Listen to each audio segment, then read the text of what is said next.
Love this podcast? Support it and sponsor today. Simply head to ozcastnetwork.com for details. It is a great pleasure I have now to sort of look across the dining room table and see this marvellous man. I've known him for years. Marty Smith. And you sound just the same. Well, you look the same and you sound the same. Well, I'm not, not the same inside. Come a bit closer to the microphone. Where would you like? Closer? Yeah, come a little bit closer. I don't know if you're only having water there, but would you like a glass of wine? No, thank you. I don't drink at all these days. Oh, golly. Nothing. I so remember the occasional lunch at which I was privileged to attend. I didn't get lots of invitations, but I remember you were what was it? Green Chartreuse you used to love. Yes, I did. It was always an easy present. Christmas, birthdays, people knew. Yeah. Just get the green Chartreuse. Yeah, I'd line the bottles up. Anyway, God. eventually it was all drunk. Well, long as it didn't go to waste.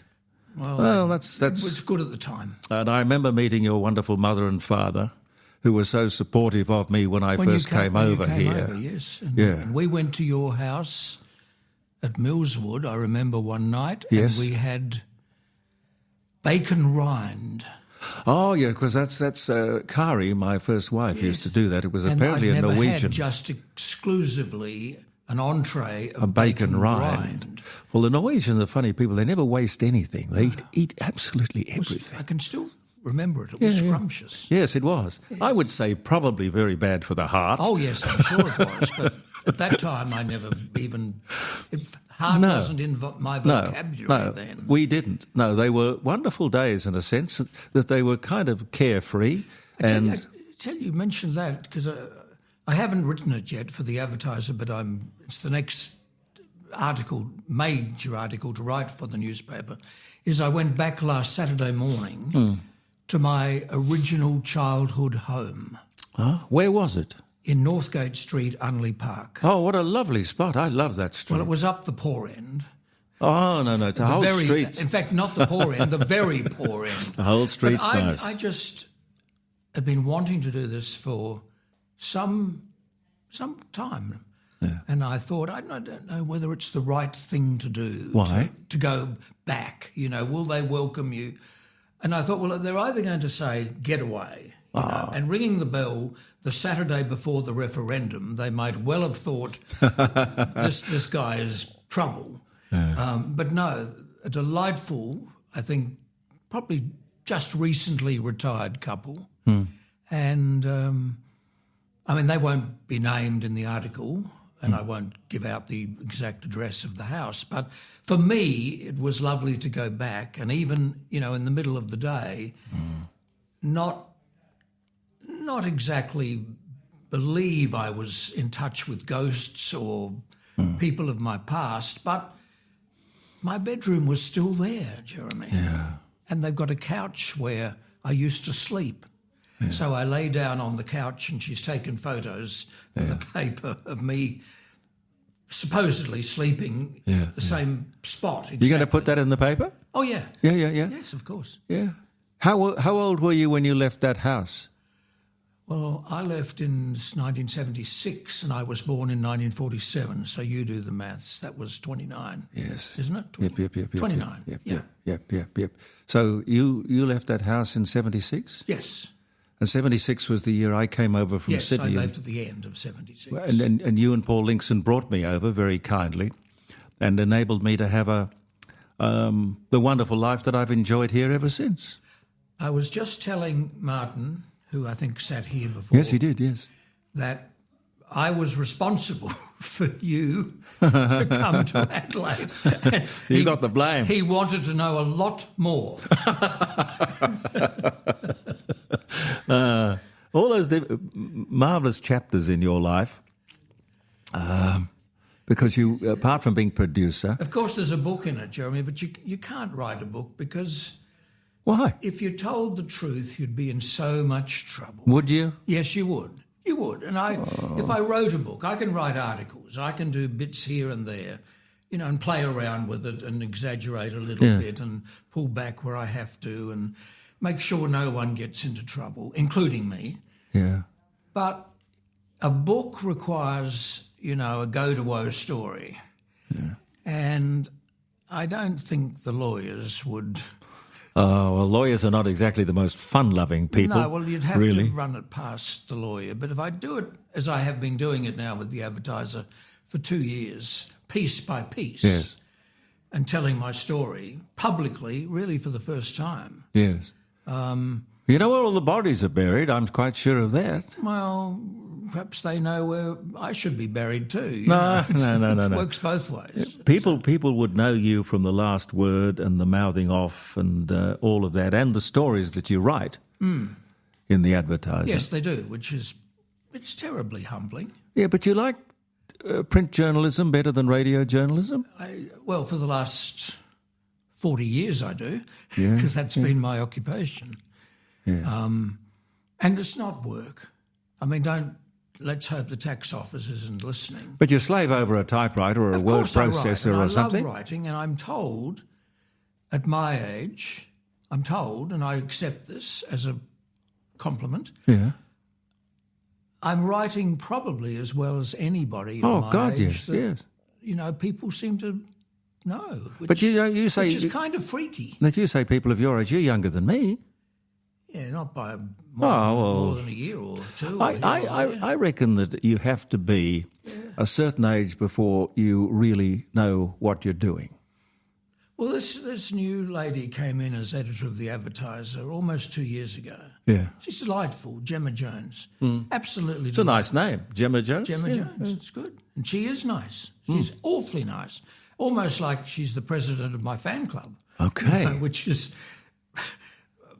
I'll accept it all day, every day. God, yes. But she said to me, because I'd been in hospital a fair bit with different problems, and I wrote a piece about being in hospital.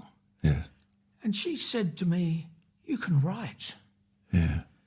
I said, "Well, I won an award in year one at school for writing about dinosaurs. Long before they were trendy, I wrote about dinosaurs and I got the prize." Good boy. And she said, "I think you should write for us." And I said, if anything, I'm winding down, if anything.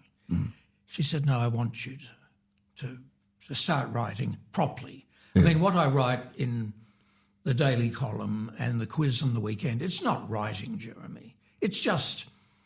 I find it most entertaining. It's entertaining, but it's not writing. It's just thoughts, it's just... They're not sentences or... it's not creative in the terms of prose, Oh, well, I don't know. But anyway, she said, "I want you to start doing for us." Well, So how much do you have to do every month or every year, apart from your column, which is every day? Yeah.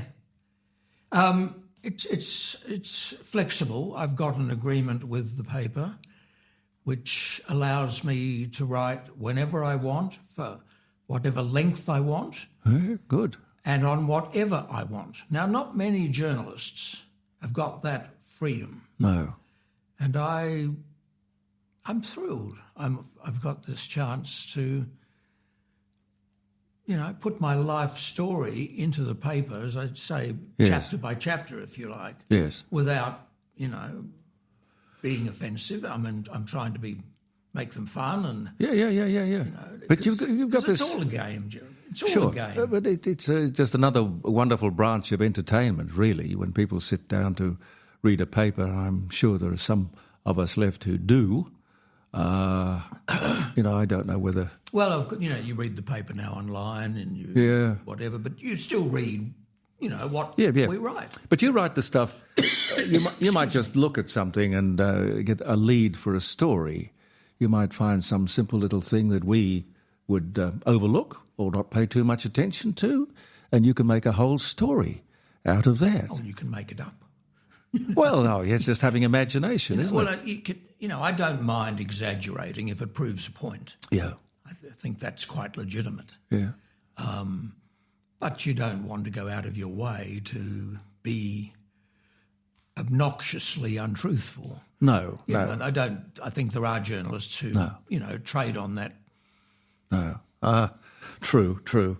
One of the things I really like about you is you're a people person. Yes, I think I always have been. You can. I don't know whether it's summing people up or it's the ability to kind of spot talent or whatever. But I remember, gee whiz, I think when I came over here, Gary Bow was my producer, and there was a young man, very young, called Paul Flanagan, and it became terribly obvious to me that Paul was just remarkably gifted as a producer, brilliant, in fact.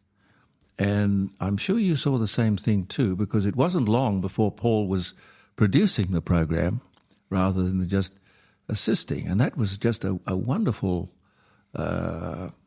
advantage for me. And I've always liked talking to people yeah. in an individual sense. I mean, unlike you talk to the world.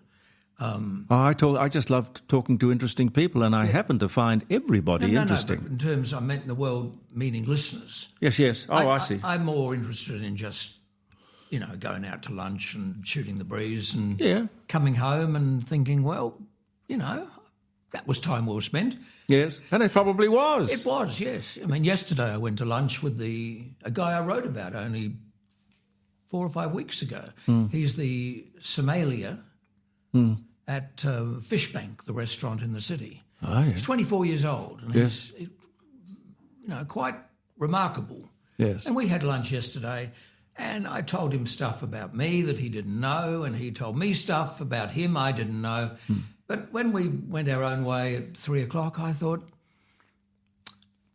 okay, I've enjoyed this, and I don't want to necessarily learn, but I want to just come away with a smile on my face, and 2 people have connected. Yes. Or 2 or more people if necessary. But yes. my ideal, I never have liked big groups, ever. I just... You're not a joiner?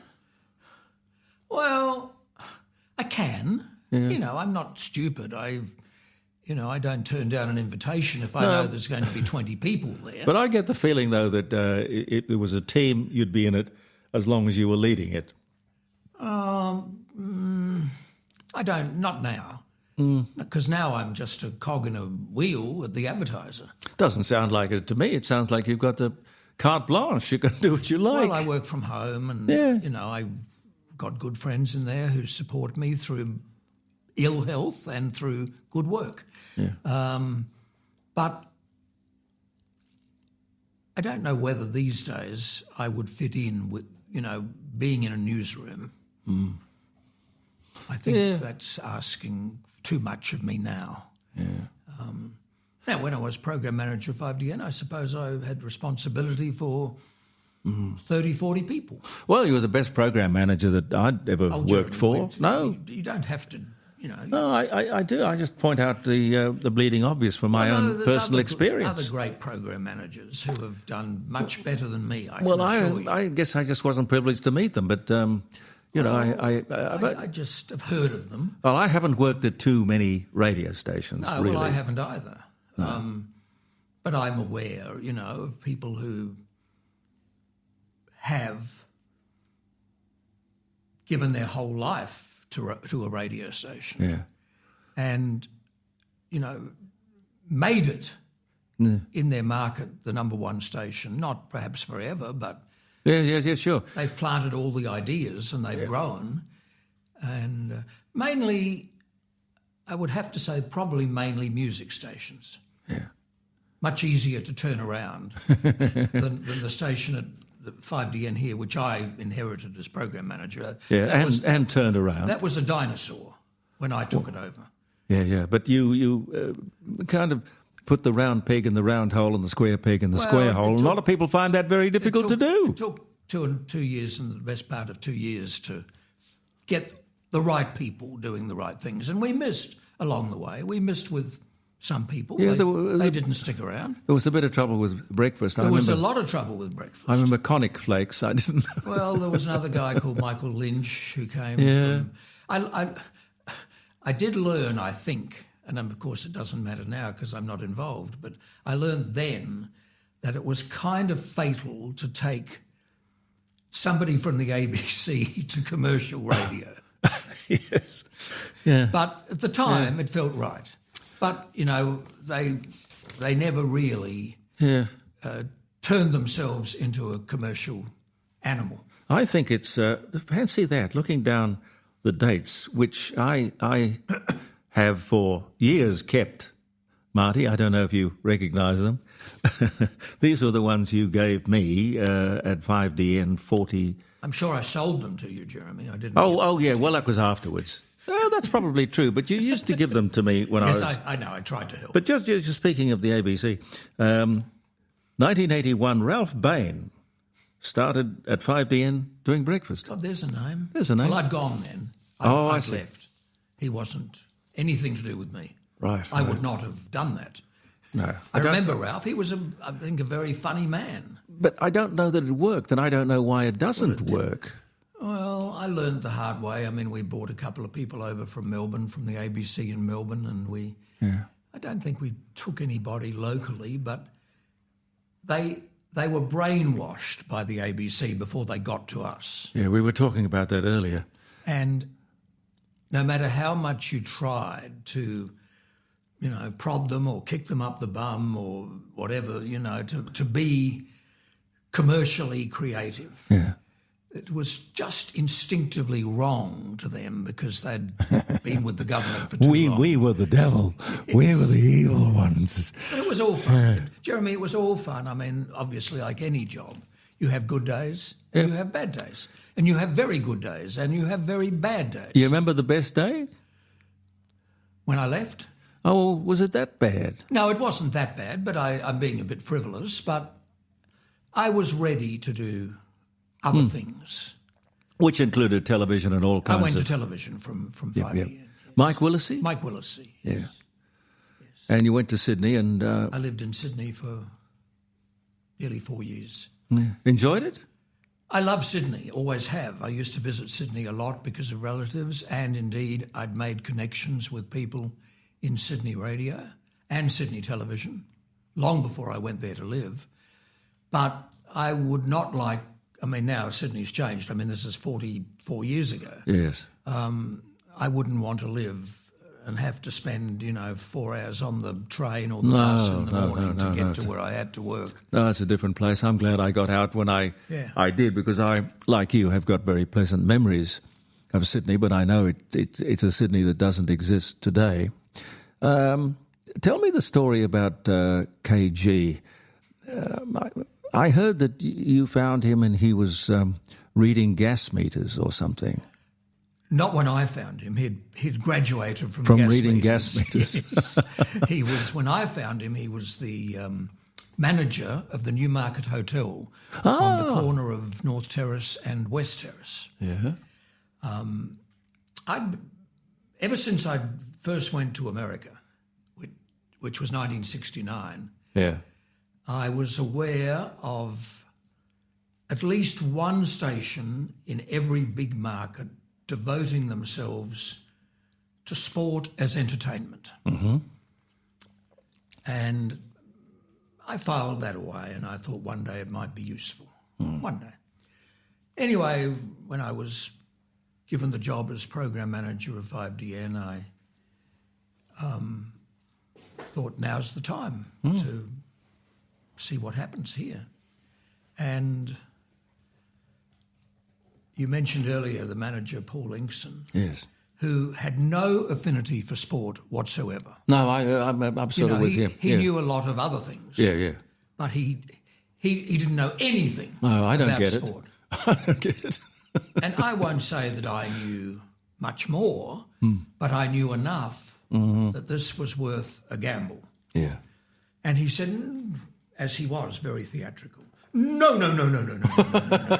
I remember. We're not going to do that. No. No. I said, well, look, let me go to America one more time. Yeah. Not just for this, but to look at and listen to radio generally. Yeah. And he said, okay, I'll support that, which he did. Yeah. And First thing I did when I get off the plane was to go to these sports stations. Right. And, well, not go to them necessarily first up, but certainly to listen to them. Sure. And they were mainly built around baseball and American football, not as we would here in Australia, certainly in winter, mainly be Australian rules, but we would do all sports, all sports. Anyway, I was in America, I think, for 5 or 6 weeks, and I'd made my mind up that if I couldn't do it at 5DN, I would go somewhere else and do it. You were invested in it to that extent? It was a winner. Wow, It was a winner, because it was not being done in Australia. Well, you've got to believe in Anywhere. something. Yeah. Not even 3UZ in Melbourne, which was a very important sports radio station. They weren't doing it. They did it long after we did it here in Adelaide. And they asked me how to do it, which was satisfying, very flattering. Anyway, I come back and I said to Paul, we've got to do this. And he said, this is a very long answer, Jeremy, to your question. No, I'm fascinated. He said to me, well, who are we going to get to do it? And I said, I've got some ideas. But I said, we won't do names today. I'll just leave it with me. And I talked to 2 other people who were based here in Adelaide, and they weren't interested. Before I talked to Ken Cunningham. Ken didn't know that at that stage. I think he would have been a little bit hurt. No, I think he'd be very grateful. No, that I talked to somebody else. Oh, well, you're opening the door. They'd turned it down. Yeah. So Ken was 3rd on the list. So one afternoon I called up the hotel. I knew where he worked. And I said who I was. And I said, I need to come and talk to you. And I can't remember whether he said come today or tomorrow, but it didn't take long and I was down at the hotel. And I said, okay, here's the deal. We'll start very small, maybe only half an hour a day, and we'll just see what happens. Because I said, we've got a very apprehensive boss who doesn't think it's going to work. But I said, I think it will, and if we start at half an hour, then we can, yes, we've got the leverage. It's logical, to move. Yeah. Anyway, Ken had to obviously go home and talk to Sandra, his wife. Understandable, of course. And also he was on the verge, I think, of being chosen for some sporting position with the South Australian Cricket Association. Oh, yeah. Either as a player or something. I can't recall that. Umpire, maybe. But anyway, he got back to me and he said he thought it was worth another meeting. And I said, I know it is. So we did, and the rest, as they say, is history. And what was the first survey like? You must have, for the people on air, I understand the torturous nature of waiting for those figures when they would come out. Yeah. But the executives too, there were you, heavily invested in this gamble. And you remember when the ratings came out that morning? No, I don't.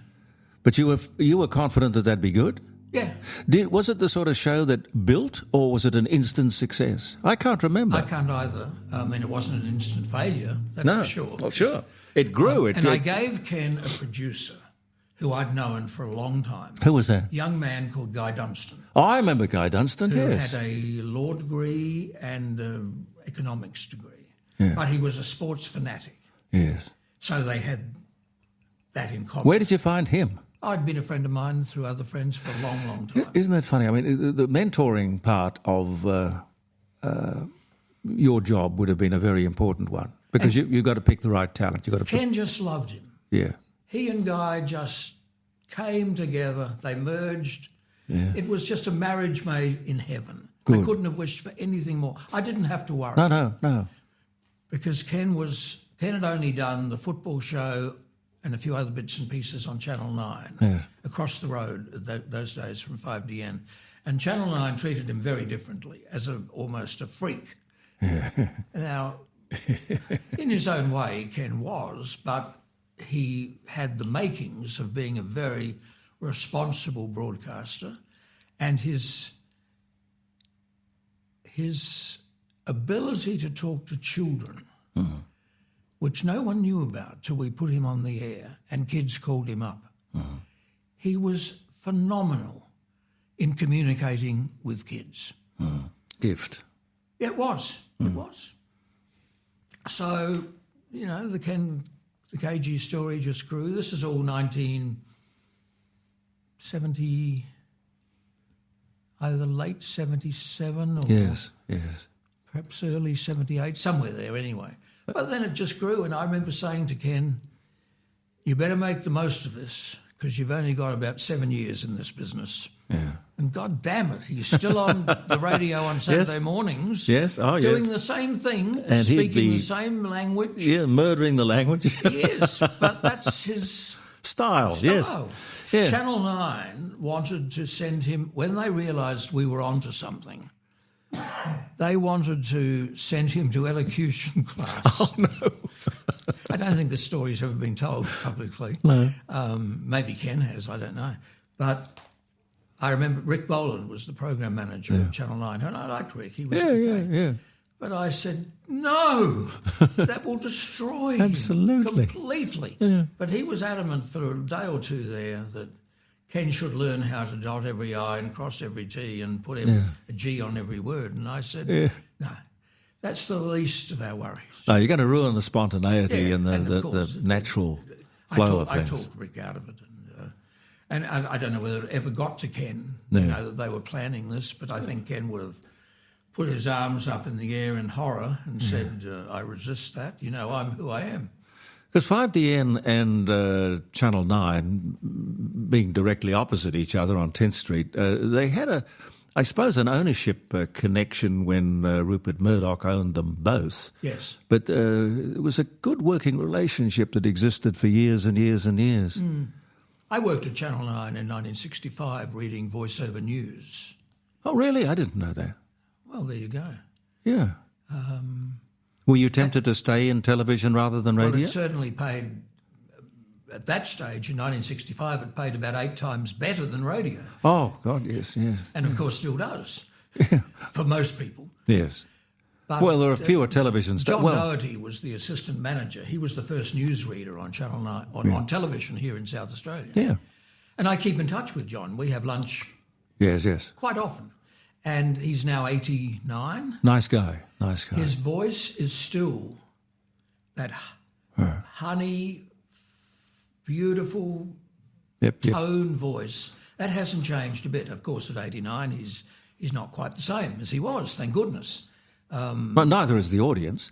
You can grow up with your audience. Well, John's been out of television now for a long, long time. Yes. But he's still keen to know from me, you know, who I know and what I'm doing. But I think of people like Brian Henderson, who was well into his 80s before he decided to hang it up.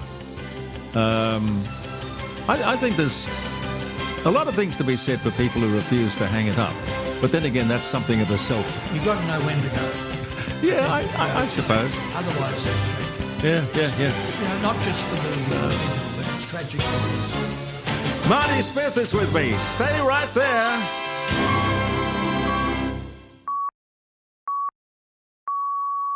You're listening to the Court of Public Opinion with Jeremy Cordeaux, where the time is 11 a.m. Australian Central Standard Time. Hey! What's the weather for the weekend gonna be? Will it be hot, cold, rain, snow?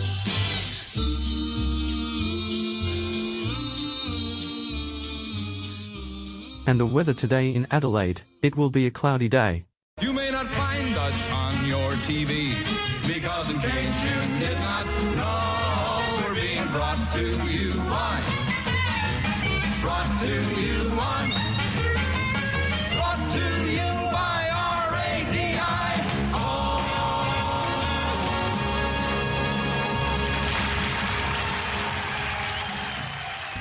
We're searching for sunshine. We're looking for a friendly place. A silver lining, a happy face, a little grin in that open space, and a chance to say, have a happy day.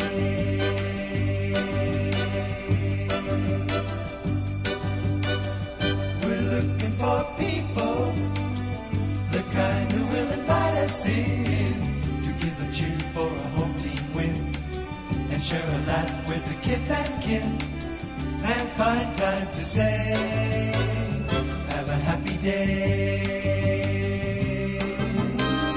We're searching for good. Do you want to make a real impact in your community? Sponsor Jeremy Cordeaux's The Court of Public Opinion and be a part of something special. Connect with engaged listeners, showcase your brand, and support informed discussions. Yes. Oh, look, I've been loving watching it. It's a true breath of fresh air. Oh, well, I'm glad you found me. Make your mark on Jeremy Cordeaux's The Court of Public Opinion, where voices matter. Jeremy, I think it's wonderful that you're able to do this because you have such wonderful history. You have a great connection with your audience. There are still many, many, many people who love you, and it's just great that you and others who may be in a similar position, who aren't working for a commercial station anymore, can do it and continue to do what they love doing, and not just for you, but for the listeners. Sponsorship opportunities are limited. Act now and be part of the conversation. Please join us. We'd love to have you. Simply visit jeremycordeaux.com and click on sponsor. Marty Smith, the greatest producer I have known in my short life. I suppose he'll try and talk me out of saying that, but I believe it. We played that little Happy Day jingle in there. And DN would have had that because it was part of the Macquarie network for years and years and years, wasn't it? Have a happy day. Yeah. Yes. Sounds corny now, doesn't it? Oh, I suppose it does, but Doesn't it's kind of nostalgic when you think... Oh, yes, it's an era. All the radio jingles, I can't remember when I first came to DN whether they had jingles or not. No, I don't think we do. I think jingles were disappearing or had been phased out. But they were real art, weren't they, in their day?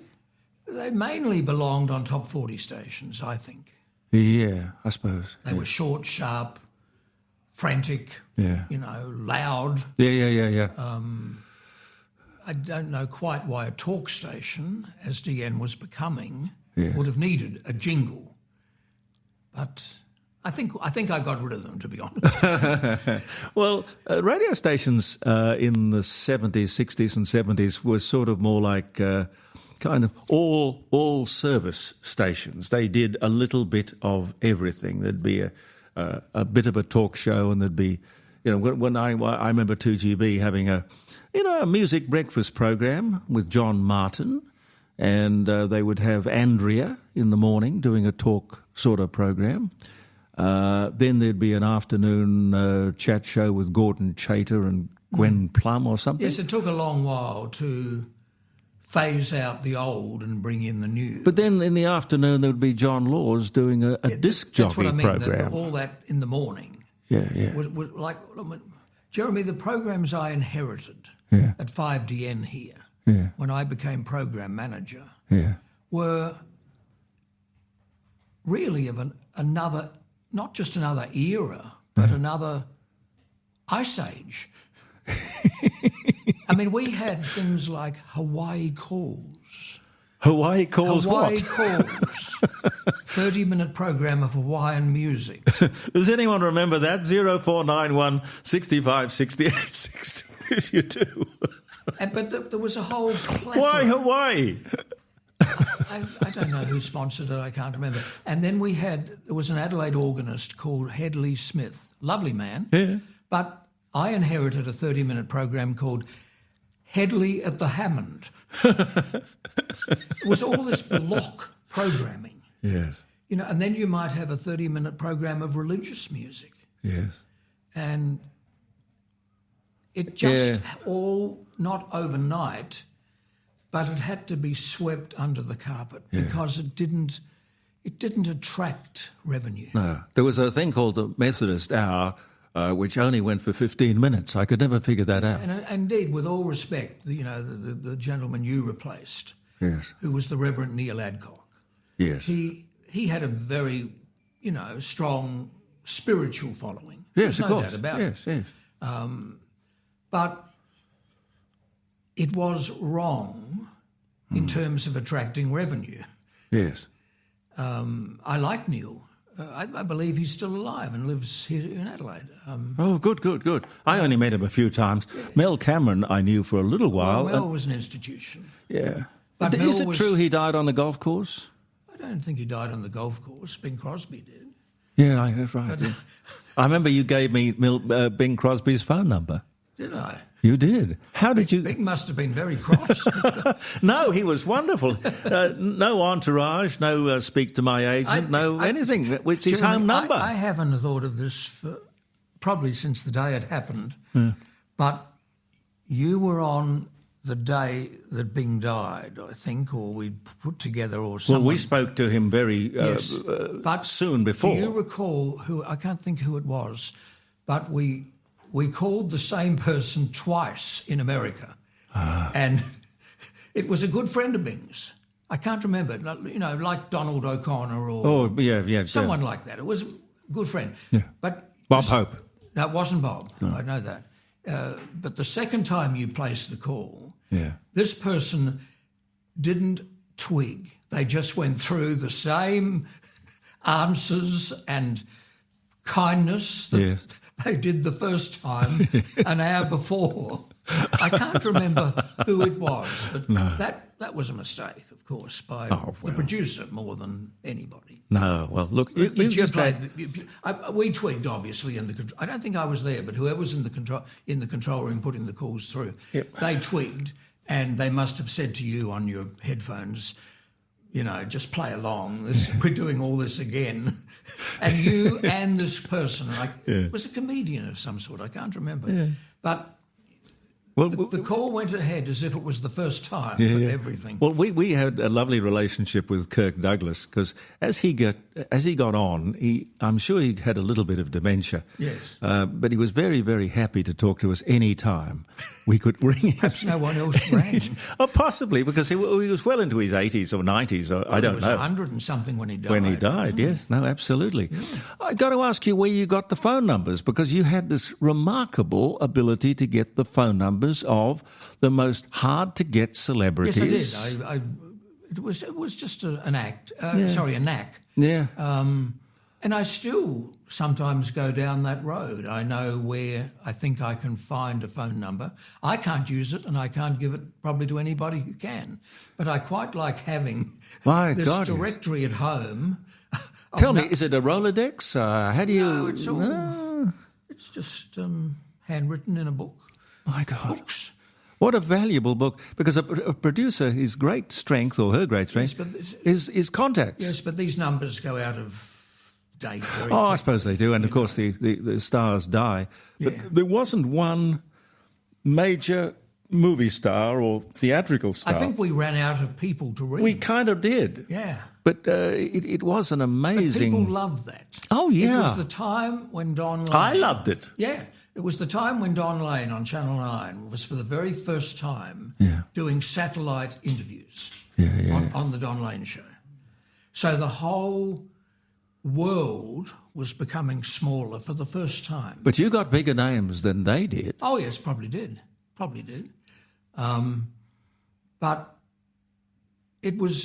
it began as a gimmick. There's no doubt about it, We're playing a game of... It was an ingredient. It was an ingredient. Oh, yes, but you could overdo it because basically a talk show should be local. Yeah. Oh, yeah, but we managed to blend that together in 3 hours.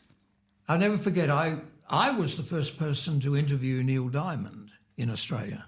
Wow. I did that in 1972 when I went to 5DN. I thought, blow it, I'll do the interview. No one else will do it. So I did it. And I've never forgotten to this day, I called him at his home in Malibu in California, and I'll never forget to this day the start of the conversation. When this it didn't go to air live, it was on a reel-to-reel tape. Yep. In 1972. Probably a Bayer tape recorder. Yeah, very old. Very old. Like all the technicians at 5DN.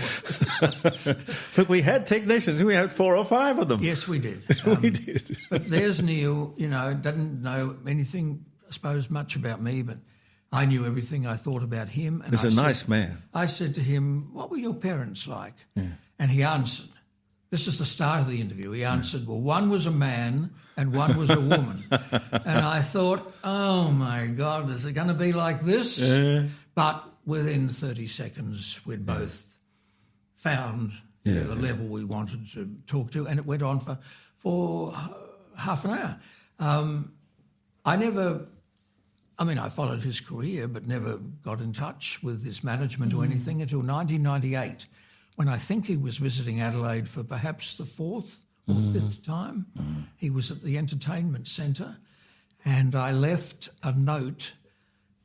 It's not a stage door at the entertainment centre, but where the artists go in and out.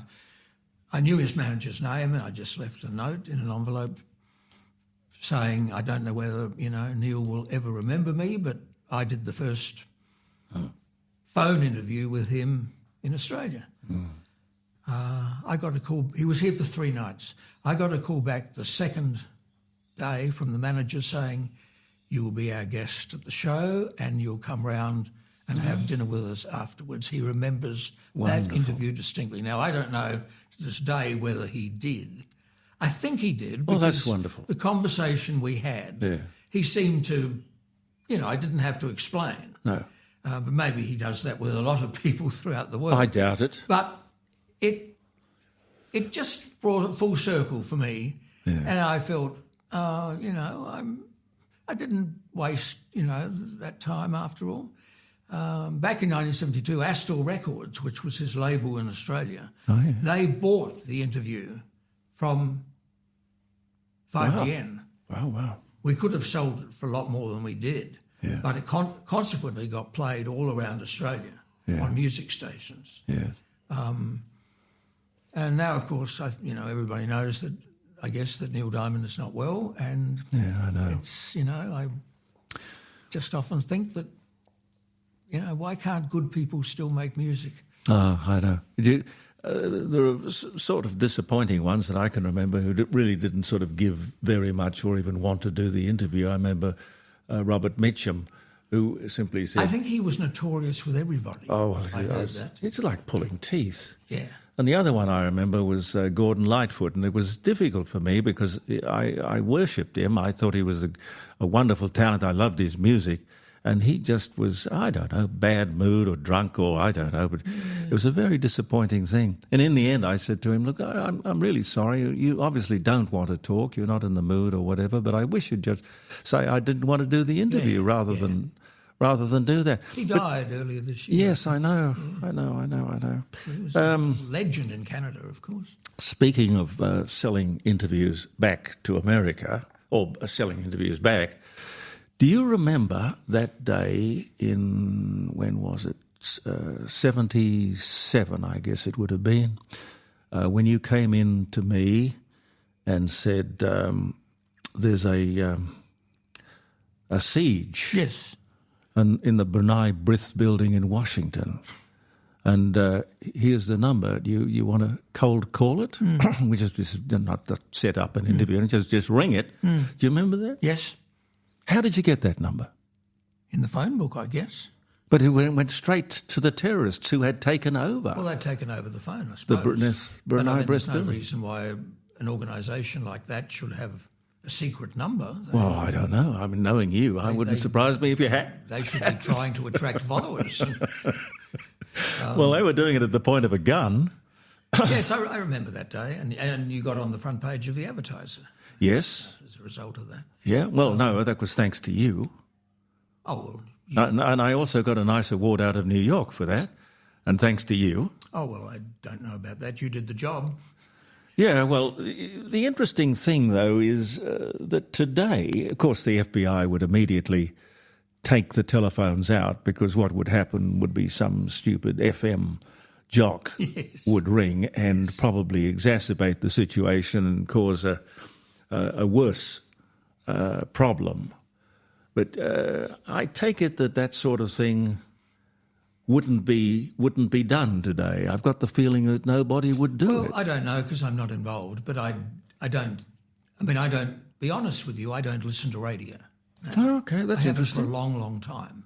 Interesting. I still know what's going on for some reason. You don't have to listen to know what's going on. No. But I think radio has lost its adventure. Yeah. Maybe it's just the people who are running it. They are not sort of radio people. Well, when I say that, I don't know what, Mark Rasciuto and Chris Dittmar do on Triple M in the morning. I don't either. Well, they're number one. They must be doing something right. Yeah. They must be. But I just feel somewhere along the way, radio came to a, what's the word when you come, fork in the road. A divide, yes. Yeah. And I feel most radio stations took the wrong way. Yeah. They took the easy way out. Yeah. Some didn't. Some are still obviously, Yeah. in their own market, very successful. Yeah. Well, 2GB and 3AW and 4BC and 6PR, these are the talk stations in Well, these... 3AW has been there almost unchanged, if you like. Yeah. I mean, they've changed personalities. Yeah. But the format is still the same. They're now, as I understand it, obviously they're running a sports show like we did with Ken Cunningham in 1978 in the afternoon, the same. Yes, yes. After all this time, in the last 10 years, they've realised, and Melbourne, far more sports-loving Oh, God, yes. than Adelaide. Yeah, sports mad. And, well, now perhaps they don't need, all radio stations need to do it because there are now 24-hour sports stations. So, Anything you'd do differently today if you could go back and do it all again? Of course. I mean, a lot of little things, there's no doubt about that. But, I mean, I certainly managed to get rid of Hawaii calls. That was a big success story. I went out to celebrate that. But no, I suppose to try and be serious, it might well have been that I was a square peg in a round hole. Where, at DM? Yes, I think so. I think I would rather, on reflection, I would rather have been programming a music station. Would you rather have been running 5DM? Oh, perhaps if that time had come, yes, I would have been manager. That's well, you were the logical one to take over if Paul left. That's different, Jeremy. That's, but then as manager, you're divorcing yourself from really all the fun and games. Mm-hmm. And I like the fun and games side of it. It was, yes. You went home with a smile. Most days you went home with a smile on your face. Well, you were adventurous and you were mischievous. Well, you had to take risks. We had to, because we were carving out a new niche in Adelaide radio. Yes. We were putting to air on Adelaide, putting to air in Adelaide for the very first time what we were aiming to make an all-talk radio station. Yep. But with a monopoly, well, mind you, wasn't really a monopoly because 5AD started to do talk in the morning show and they did talk. 5AD were talking in the 1960s in the morning. Yeah. So it wasn't a monopoly. But yes, it was, but to be a 24-hour talk station. Yes. We never got there because Midnight to Dawn continued to be a music station, shift. Yeah. Had we found, I don't know how serious I looked, I can't recall, but had I found the right person to talk all night, that would have finished off the thing. But I thought my forte was in choosing the right records to play on radio. I think your forte was finding the right people. Well, that you can find the right people in any format. Yeah, but you've got to know where to look and you've got to know what to recognise when you see it. Yes, you do, because Jeremy, there's no rule book in No. radio. But doesn't that make it interesting? Exactly. Well, somebody else might get the rule book if there was a rule book. We don't want that. And those stations that did operate by a rule book got bogged down in the rules. Yeah. You had to be prepared to let it all hang out, to use the 70s expression. Yeah. Take a 60s risk. Expression. Yeah. Live dangerously. Yes, not to the point where, it would all come crashing in on you. No. You had to have the knowledge, which I think I did. Yeah, well, it never did with us. No, you had to have the knowledge. Graham Kennedy said this to me once, and I've never forgotten it, and it applies not just to the way he was a television star, but it applies to what I write for the newspaper. It applies to what you say in front of a microphone. You've got to have the knowledge to go to the edge, but never go over. And I believe I've always had that. Yeah. Now, in doing that, you're bound to ruffle a few feathers. You're bound to. Oh, that's the Because job. some people don't want you to get anywhere near the edge. But unless you take that chance, you're going to die 1,000 boring cuts from 1,000 boring cuts. You are. Yeah. You've got to suddenly say, hey, this is going to make your ears pop up. Yep. You don't want to bore the audience. I mean, that's the one terrible crime. The same thing with surveys. You said to me, do you remember what the survey was with Ken Cunningham when it came out the next day or next week? I don't remember, Jeremy, and I probably don't remember because I paid hardly any attention to the surveys. Oh, interesting. The survey was, the results were what was in my head. And some guy in America told to me this, that the best survey you can have is to catch the bus in the morning and listen to what people are talking about. Yeah. And then you put those subjects on the air that day. Yes. How wise the survey system was in Adelaide, in Australia, in the 1970s, I really don't know. No. And I still think however they do it now for television or radio, it's probably still subject to a lot of fluctuations but they perhaps build in, room for error. Yeah. Is it true that Bob Francis gave you your first break? Well, yes and no. Bob became a very close friend of mine when I was a schoolboy. Yeah. For some reason, he embraced me. He could see in me, I think, the future. Well, you're an old soul. Well, I used to go in after school. He was then broadcasting at 5AD. What school did you go to? St Peter's College. But I don't often say that because I didn't like much of my time there. None of us ever would like school. I used to come home and beg my parents to send me to Unley High, which was just up the road. They would not only have, good school. They would not only have a better son, but they would be saving a fortune. Yes, indeed. But for some reason they decided that I would continue going there. And anyway, Bob went to Prince Alfred College. So perhaps we had that in common, that we were private schoolboys. But when Bob went to 5AD, because he was with 5DN, Jeremy. Oh, yes, back in the very early. He was 5DN's kind of original popular music person. Yes, DJ. DJ. And then 5AD took him and turned him into a monster. And it just grew from there. Yeah. But I would go in after school. I mean, this is the days when there was no security. No. And I would sit there in the studio with him and tell him what to say. Lovely. And he did it. Yeah. And loved it. He loved the fact. And in those days, I was ringing radio stations in America. Ringing disc jockeys in America just to talk, to get ideas. Was that not to talk on air? But not to talk on air. No, just to ring them and say, I'm supporting a disc jockey here in Adelaide. Yeah. What can we do? You did the research. Yeah. You remind me of Caleb Bond. No, well, I don't know whether that's good or bad, Jeremy, because I know Caleb, Yeah, well, he used to ring me when he was 11 years old. Yes, I don't think I'm like Caleb, to be honest. Okay.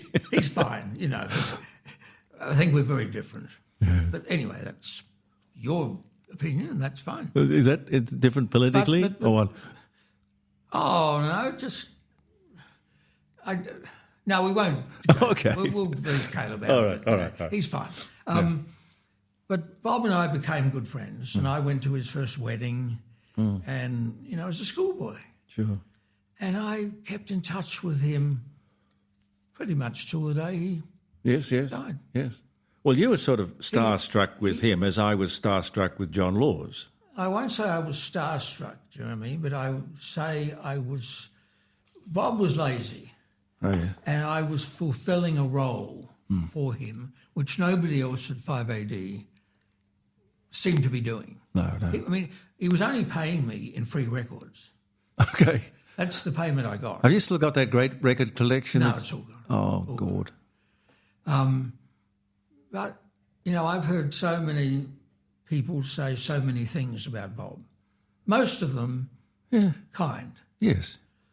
But I grew up with him. Yeah.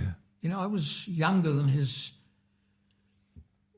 I don't know. I mean, his son hadn't been born, but I felt at the time I was a sort of a son Close to him. Yeah. You know, but he was only 20. Yeah. And I was 47. I was 14. Yes. It was a weird friendship, but it worked on all levels. See, you should write the book, you know. You should Well, he write wrote the about book. me in his book. Yeah, well, I haven't read his book, but I'd certainly like to read yours. Well, you won't, because it's not coming. Well, I can't tell you what a great joy it is to have you as a special guest on this program. Okay. There's no end, it just rolls on. Well, you're more than welcome to stay. I'll come back another time. Oh, I'd love you to do that. I will do that, because I don't often do this. No, I know, and I had to persuade you. Oh, well, every time you rang, I was unwell or something. Yeah. It was all genuine, Jeremy. I know, look, I know, but I'm just very privileged to have access I'm to much you. more relaxed about talking about me now since the editor of the Advertiser has encouraged me to write about me. Right. There was a time, for a long time then, when I didn't want to... I wasn't hiding. It just didn't seem to me to be, you know, worthwhile or interesting enough. But you know, if anybody has convinced me now that I should have a bit more to say, it's her. And I'm very grateful for that, and I'm grateful that you've maintained our friendship for so long too. Oh, look, I love you dearly. I'd love you to...